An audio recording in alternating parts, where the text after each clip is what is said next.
Hello दोस्तों, स्वागत है आप सबका हमारे यूट्यूब चैनल पे। दोस्तों, आज मैं जिस केमिकल कंपनी को कवर करने वाला हूँ, उसमें एक इन्वेस्टर आशीष कचोलिया ने पिछले 2 क्वार्टर से अपनी होल्डिंग्स उसमें बढ़ा रहे हैं। और दोस्तों, फाइनेंशियली वो काफ़ी स्ट्रॉन्ग भी है और पिछले उसने 3 सालों में काफ़ी अच्छा खासा रिटर्न दिया है, लगभग 900% के ऊपर का, यानी कि लगभग 3 सालों में आपके पैसों को लगभग 10 गुना के आसपास किया हुआ है। और दोस्तों, इस कंपनी में आगे भी बहुत सारा पोटेंशियल बचा हुआ है काफ़ी अच्छा खासा रिटर्न्स देने की। तो चलिए दोस्तों, मैं एक-एक पॉइंट आपको बताने वाला हूँ, क्योंकि बिना पॉइंट जाने और आगे फ्यूचर प्रॉस्पेक्टस को जाने बिना आप इसमें इन्वेस्ट नहीं कर सकते। तो चलिए दोस्तों, मैं एक-एक पॉइंट के बारे में हम लोग डिस्कस कर लेते हैं। तो दोस्तों, सबसे पहले इस केमिकल कंपनी का नाम जानने से पहले ये वीडियो मैं आज 25 तारीख को बना रहा हूँ। तो 23 तारीख का जो मार्केट क्लोजिंग था, उसमें देखिए दोस्तों, इन्होंने इन्होंने क्या किया है दोस्तों, देखिए मतलब कि लगभग 23 तारीख का जो था मार्केट क्लोजिंग 100% डिलीवरी थी। उसके पहले 87% डिलीवरी लोगों ने उठाई माल। फिर उसके एक महीने का एवरेज जो था 72% का डिलीवरी लोगों ने उठाई है, और एक वीक का एवरेज जो था 87% का। यानी लोग दबा करके इस स्टॉक्स में माल उठा रहे हैं, मतलब कि लोगों को फ्यूचर में काफ़ी ज़्यादा उम्मीदें हैं इस कंपनी से रिटर्न से अर्न करने की। और 3 साल का देखिए रिटर्न इन्होंने कितना दिया, 900% के ऊपर, और 1 साल का 212%, और इस साल की शुरुआत तक 15% का रिटर्न दिया। पिछले 3 महीने से 31% का गिरावट चल रही है दोस्तों इस कंपनी में। तो मतलब अभी बहुत अच्छा मौका है इस कंपनी में इन्वेस्टमेंट करने का। तो दोस्तों, हम आगे कंपनी के बारे में बताएंगे और कंपनी का नाम जान लेते हैं। तो कंपनी का नाम है Yesso industries limited. Yesso Industries limited पिछले 2 क्वार्टर से आशीष कचोलिया जी, जो कि एक इन्वेस्टर है, इसमें स्टेक्स अपना बढ़ाते जा रहे हैं। जब इतने बड़े इन्वेस्टर हैं जो स्टेक्स बढ़ा रहे हैं, तो हम रिटेल इन्वेस्टर आसानी से पार्टिसिपेट कर सकते हैं। तो इस केमिकल कंपनी के बारे में हम थोड़ा बहुत बेसिक जान लेते हैं, बाद में फाइनेंशियल जानेंगे, बाद में फ्यूचर में भी इसमें पोटेंशियल क्या है, किस बेसिस पर हम इसमें पार्टिसिपेट करेंगे, इन्वेस्टमेंट करेंगे, उस चीज़ों को हम जानेंगे। तो Yasho Industries Limited manufacture of speciality chemical, food, antioxidant, aroma chemicals, rubber accelerators and lubricant additives. तो देखिए, फूड, एंटीऑक्सीडेंट्स और स्पेशलिटी केमिकल और रबर, ये सब सारे ये लोग प्रोडक्ट बनाते हैं। तो इनके wide geographical presence with exports to Europe, America, Middle East and Asia. जो कि इनका प्रोडक्ट जाता है कहाँ कहाँ एक्सपोर्ट होता है, Europe, America, Middle East and यानी कि गल्फ कंट्रीज़, और एशिया में जाता है इनका प्रोडक्ट। अब प्रोडक्ट पोर्टफोलियो हम चेक कर लेते हैं। Company manufacture variety of chemicals that are broadly classified as food antioxidant, जो कि मतलब कई तरह के केमिकल बनाते हैं, जो कि फूड एंटीऑक्सीडेंट, रबर एक्सीलेटर्स, वही जो ऊपर दोस्तों मैंने बताया है, वो सब सारे बताते हैं। It sells a total of 150 products across category.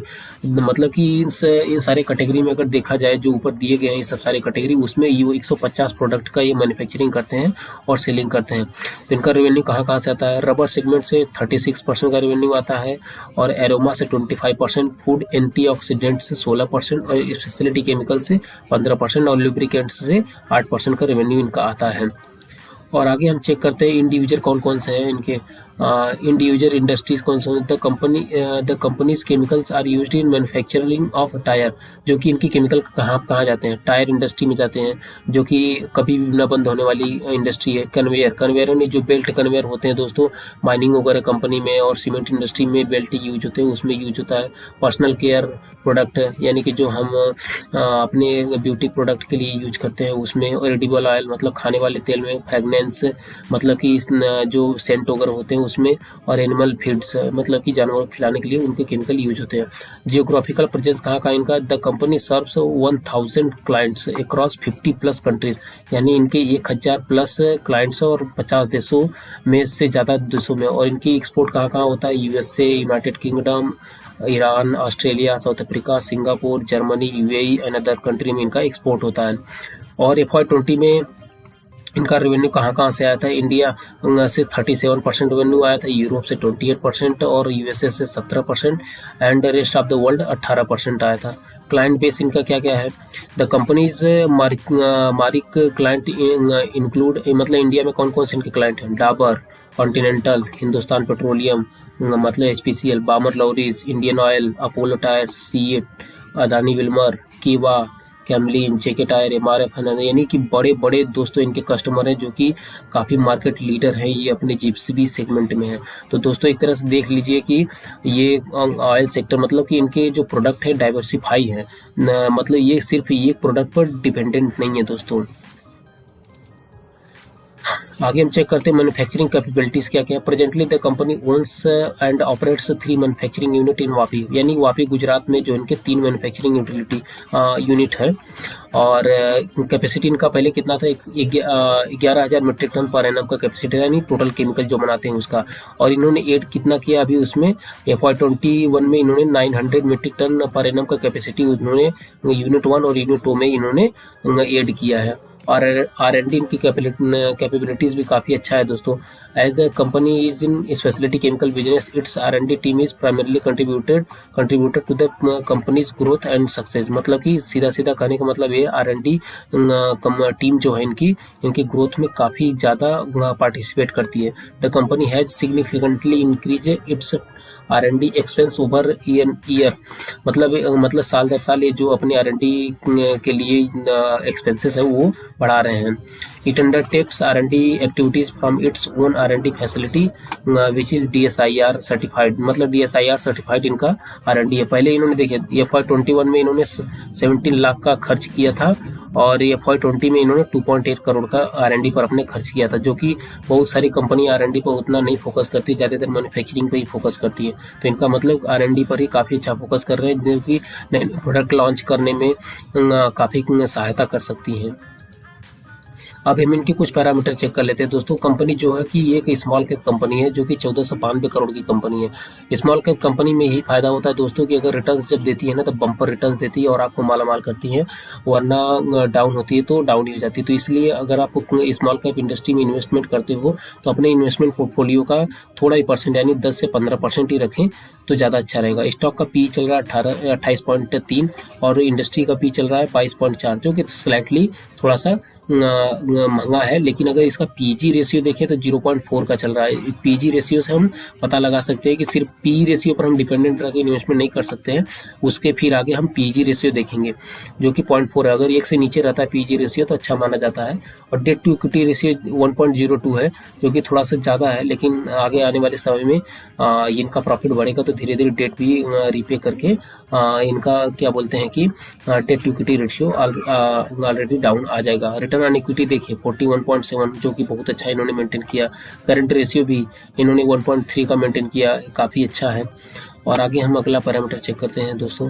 अब इनका हम क्वार्टरली रिजल्ट चेक करेंगे। क्वार्टरली रिजल्ट देखिए दोस्तों, लास्ट के 5 क्वार्टर चेक करेंगे, 107, 132, 134, 164, 184, मतलब सीधा सीधा ऐसे स्ट्रेट लाइन में इंक्रीजिंग ट्रेंड में है, जो कि हमें वही चीज़ चाहिए।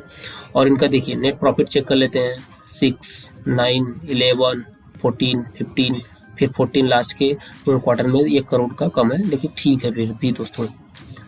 अब हम एनुअली रिजल्ट चेक कर लेते हैं। सेल्स इनका 2017 में 195, 2018 में 250, 340, 397 और 359, फिर 614, यानी कि धीरे धीरे देखिए ऐसे इंक्रीजिंग ट्रेंड में इनका सेल्स भी बढ़ता जा रहा है दोस्तों। और नेट प्रॉफिट कितना है, 4, 8, 12, फिर उसके बाद 12, फिर 21, फिर 53 करोड़ का।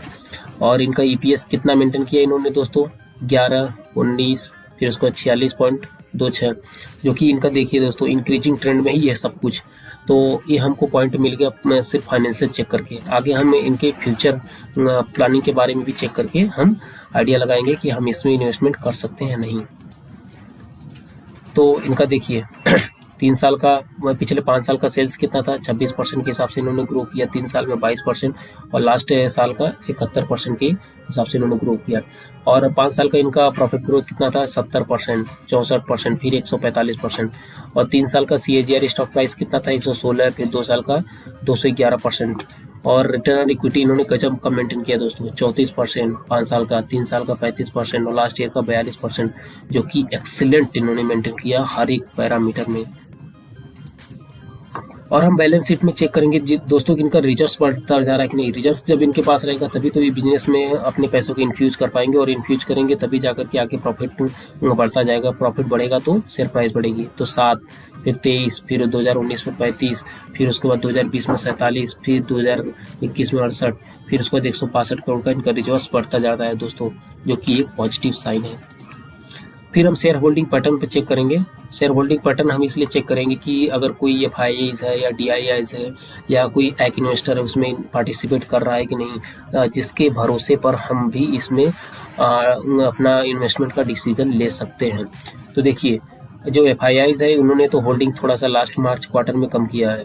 FIIs का देखेंगे तो दोस्तों हर एक स्टॉक्स में धीरे धीरे उन्होंने होल्डिंग कम करते जा रहे हैं, जैसे जैसे फेड के अपना इंटरेस्ट बढ़ते जा रहे हैं। लेकिन देखिए दोस्तों, ये प्रमोटर ने अपनी होल्डिंग बढ़ाई है 70.84 से, यानी दिसंबर क्वार्टर से, और मार्च क्वार्टर में लगभग 1-1.5% के आसपास से उन्होंने होल्डिंग बढ़ाई है। और हमें सबसे ज़्यादा चेक करना था आशीष कचोलिया जी को। आशीष कचोलिया जी ने दिसंबर क्वार्टर में 2.36 का इन्वेस्टमेंट किया था, फिर मार्च क्वार्टर में 2.55 का, जो कि बहुत बड़ा साइन है दोस्तों। इसमें हमें अपना स्टेक्स लेने के लिए, या अगर हम इसमें इन्वेस्टमेंट किए हैं तो होल्ड करने के लिए। आगे हम चेक करते हैं नो बिफोर यू इन्वेस्ट। ये देखिए दोस्तों, मैंने प्रो का सब्सक्रिप्शन लेकर रखा हुआ है मनी कंट्रोल का। अगर आप लेंगे तो आपको फालतू का पैसा खर्च करना पड़ेगा, तो अच्छा है कि आप मेरे चैनल को सब्सक्राइब कर लीजिए। मैं आपको सारे डेटा आसानी से प्रोवाइड करता रहूँगा और मेरी वीडियोस को बराबर आप देखते रहिए। दूसरी बात कि अगर आपको इसमें से कोई भी स्टॉक पसंद आता है तो आप इन्वेस्टमेंट का भी डिसीजन ले सकते हैं। तो इसमें देखिए, इनके 6 स्ट्रेंथ है और 4 वीकनेसेस है और 1 अपॉर्चुनिटी है, थ्रेड 0 है। हम इसमें सिर्फ स्ट्रेंथ के बारे में बात करेंगे दोस्तों, क्योंकि वीकनेस ज़्यादातर टेक्निकल चीज़ों पर रहता है, इसलिए उस पर हम नहीं ज़्यादा फोकस करेंगे। तो प्रमोटर क्वार्टर ऑन क्वार्टर अपनी होल्डिंग बढ़ाए हैं, EPS इनका बढ़ता जा रहा है, क्वार्टरली ग्रोथ इनका अच्छा है, और फिर ROCE लास्ट 2 साल का बढ़ता जा रहा है। कंपनी ने अपना डेट कम किया है और रेवेन्यू भी इनका 4 क्वार्टर से बढ़ता जा रहा है। और इनका एक वीकनेसेस क्या है, company with growing cost year on year for long term. देखिए दोस्तों, जो अगर कोई कंपनी प्रोजेक्ट लगा रही है नया आगे और प्लांट लगा रही है, मशीनरी खरीद रही है, तो उसका कॉस्ट तो बढ़ता ही जाएगा, तो इसमें भी कोई नॉर्मल बड़ी बात नहीं है।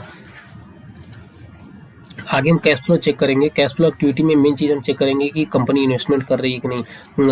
अगर कंपनी इन्वेस्टमेंट कर रही है तो उसके कैश फ्लो रेशियो में आसानी से हम देख सकते हैं। तो इन्होंने देखिए 2018 में 17 करोड़ का इन्वेस्टमेंट किया, फिर 33 करोड़ का, फिर 30 करोड़ का, फिर 14 करोड़ का, फिर लास्ट के मार्च में इन्होंने 59 करोड़ का इन्वेस्टमेंट किया है अपने बिजनेस में। अब देखिए, मेन चीज़ तो यहाँ पर हम देख रहे हैं कि इन्होंने क्या किया। Yasho industry stock claims 3% on acquisition of 42 एकड़ lands at Bharuch for expansion. मतलब कि येसो इंडस्ट्री का एक दिन जो कि 23 फरवरी को उनका स्टॉक प्राइस 3% जंप किया था। ये न्यूज आई थी बाहर कि 42 एकड़ इन्होंने भरूच में एक्सपेंशन के लिए, मतलब प्लांट लगाने के लिए इन्होंने ज़मीन को एक्वायर किया है। तो company has acquired land for future expansion for the manufacturing plant. तो ये मैन्युफैक्चरिंग करने के लिए ये ज़मीन एक्विजिशन किए हुए हैं भरूच में। तो आगे हम चेक करेंगे दोस्तों कि ये किस लिए और कितना इन्वेस्टमेंट करने वाले हैं। तो Yasho industry invest 350 crore to set up greenfield project. Greenfield project वो होता है कि जो कि नया प्रोडक्ट, नया प्लांट, सब कुछ नए सिरे से स्टार्ट किया जाता है। तो उस प्लांट के लिए ये 350 करोड़ का फंड इन्होंने जारी किया है प्लांट लगाने के लिए। प्लांट किस चीज़ करेगा? The company's board had approved the investment for the phase 1 at this new facilities to manufacture lubricants additive. मतलब लुब्रिकेंट एडिटिव्स बनाएंगे, उसके लिए 350 करोड़ का प्लांट लगाने वाले हैं। और and rubber chemicals with total capacity, और रबर के लिए यूज होने वाले जो केमिकल्स होते हैं वो ही बनाने वाले हैं। और कैपेसिटी कितना रहेगा? 15,500 मिलियन टन पर एनम का रहेगा। Yesso industry said in investment in A statement, मतलब ऐसा जो कि उनके बोर्ड ऑफ डायरेक्टर ने बताया। अब आगे हम चेक करते हैं कि ये कहाँ इन्वेस्टमेंट करने वाले हैं।